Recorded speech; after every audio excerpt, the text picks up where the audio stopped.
Okay दोस्तों, नमस्कार। मैं प्रिया शर्मा आप लोगों का हार्दिक अभिनंदन करती हूँ। हम लोग बात कर रहे थे टेंस के बारे में और आज हमारा टेंस का लास्ट टॉपिक है जिसके बारे में बात करेंगे फ्यूचर टेंस। ठीक है, तो देखिए, उस दिन जब मैंने आपसे बात करी थी इंट्रोडक्शन में, तो मैंने आपसे बताया था कि टेंस का जो सीधा सा अर्थ है वो किससे, टेंस का सीधा सा अर्थ यानी कि काल का सीधा सा अर्थ आपके एक्शन से और एक्शन प्लस टाइम से। फ्यूचर टेंस जो है, ये फ्यूचर टेंस जरूर है, इसके बारे में पढ़ेंगे भी, इसके थोड़े बहुत कुछ यूज होते हैं उनके बारे में हम डिस्कस करेंगे।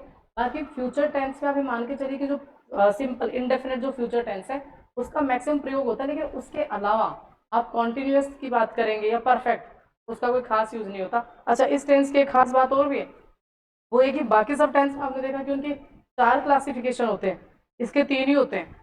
That is future indefinite, future continuous और फ्यूचर परफेक्ट। इसमें फ्यूचर परफेक्ट कॉन्टिन्यूस कुछ नहीं होता। अच्छा, वो भी इसलिए क्योंकि इन दोनों का काम कहाँ पे संपन्न होता है, प्रेजेंट टेंस में। इन दोनों का काम, मैक्सिमम काम इनका कहाँ हो जाता है, प्रेजेंट टेंस में। वो भी कौन सा, सिंपल प्रेजेंट टेंस,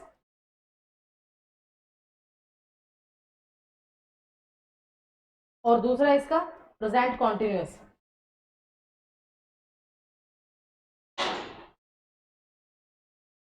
ये मान के चले कि इसका मैक्सिमम काम यहीं पे हो जाता है। ठीक है, तो देखिए, इसमें हम बात करेंगे।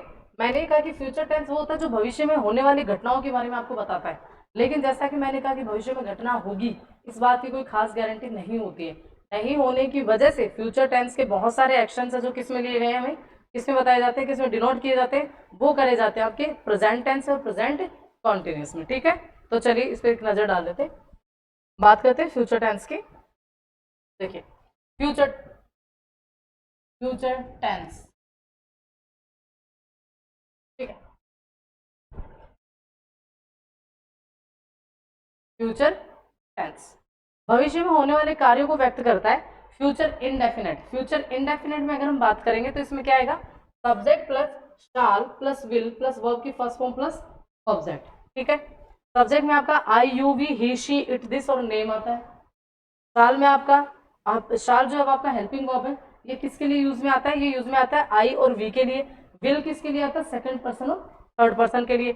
वी वन, यहाँ पे हम जो एक्शन जो वर्ब की फॉर्म है वो कौन सी आती है, फर्स्ट फॉर्म आती है, वी वन आती है, जो कि आपके एक्शंस को दर्शाती है। ऑब्जेक्ट क्या होता है, सारे डब्ल्यू एच क्वेश्चन का जो आंसर वो किसमें होता है, आपके ऑब्जेक्ट में होता है। अब देखिए इसमें क्या है कि आप जब बात करेंगे ना शाल की, विल की, ठीक है, तो ये जो शाल विल मस्ट कैन इत्यादि ये सारे के सारे मॉडल्स हैं। अच्छा, मॉडल्स क्या है, मॉडल्स आपका अलग से एक टॉपिक है।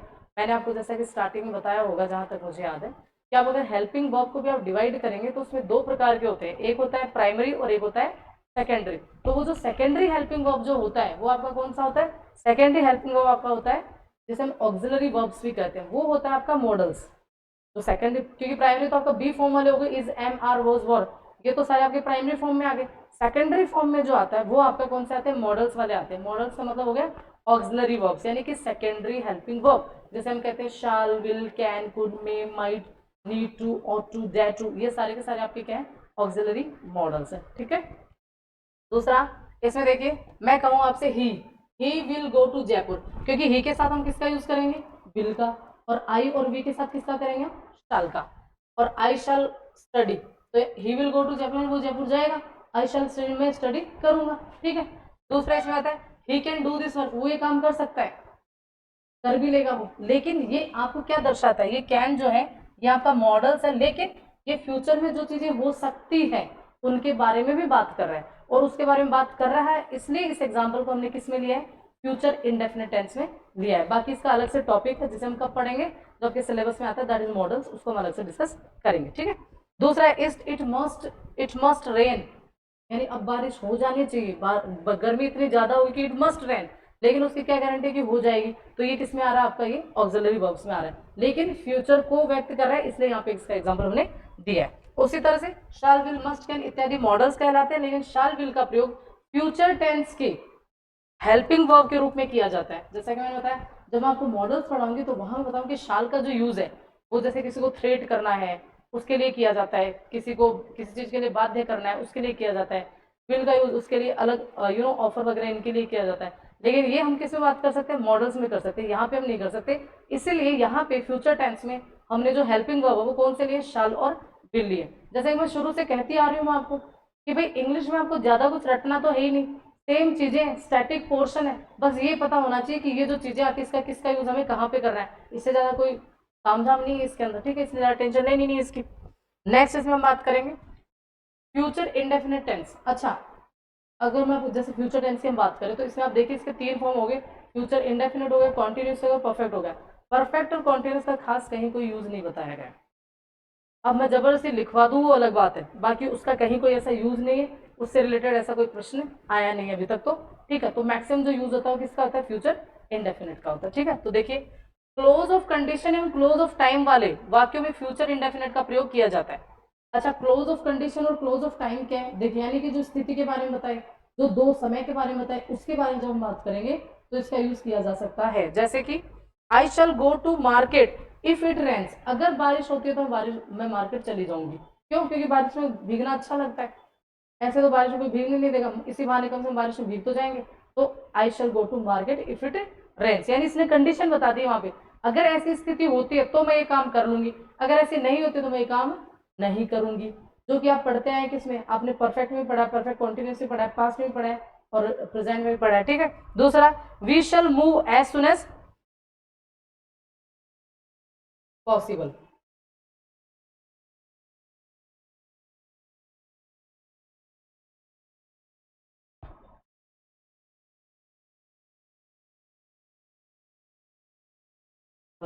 अब देखिए इसमें इसने कहा we shall move as soon as possible if he comes, अगर बंदा आ जाता है तो हम जल्द से जल्द यहाँ से निकल जाएंगे, पर कंडीशन है कि बंदा आए भी तो सही। इसका मतलब ये कि जिससे आप मिलने आए, जिससे आप मिलने गए, अगर वो बंदा ही नहीं आए तो फिर आप कैसे निकल जाएंगे, बिना मिले तो आप जा नहीं सकते, ठीक है। तो वहां से जाने के लिए आपको क्या करना पड़ेगा, उस बंदे को यहाँ पे आना पड़ेगा, ठीक है। तो ये भी इसमें क्या बताइए, कंडीशन बताइए यहाँ पे। फिर I shall go to Jaipur in case she asked me, Jaipur तो मैं चला जाऊंगा लेकिन शर्त ये कि वो मुझे बुलानी चाहिए।